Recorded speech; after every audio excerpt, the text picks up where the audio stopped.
Olivia Jade is opening up about her schoolwork years after her family's involvement in the college admissions scandal.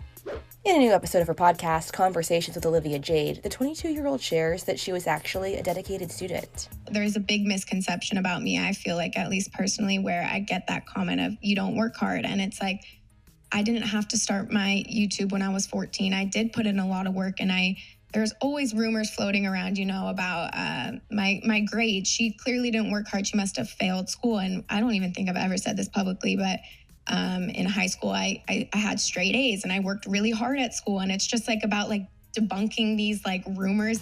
The former Dancing with the Stars contestant revealed that she understands why people have made negative comments like this, but says she's still learning how to navigate them.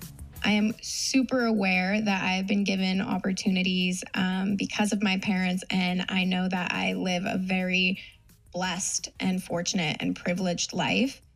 But then there's also a part of me that feels it's tricky because it's hard to speak on, because I know that, to the average human, I have it easy. I know that to myself as well. Olivia's parents, Lori Loughlin and Massimo Giannulli, were sentenced to several months in prison following the scandal. The YouTube star explained to Access Hollywood's Kit Hoover and Mario Lopez in November what she hopes people know about her as she continues to grow.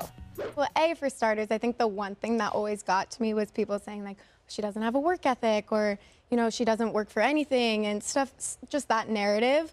That sucks to hear as just a young woman, especially because when I started my YouTube, I was so young at the time and I had so much drive at such a young age. And I felt like I did want people to see that, everything that was written about me wasn't necessarily true. And so hopefully people just saw that I'm kind, I have a good heart, and that I really like to dance now. Yeah. So. That's cool. You got to discover something. But like you said, you did have a successful very successful YouTube channel, and now you continue to kind of carve out your own narrative with the podcast. Yeah, totally. I think for the podcast, it was just a different platform that literally all I do is speak and I interview other people, and I didn't want to make it so much just about me, but also to interview others who been in the spotlight, haven't been in the spotlight, just get to hear people and their stories, behind what we see on social media. Like my last guest, we really talked about stress in the last one, and I found out I had some autoimmune disease called alopecia, which, is when you lose your hair. Sure, so you can't tell because I've got a lot of makeup in my head now. Right. And he's heard about this for weeks, and he's probably so sick of me talking about it, but I have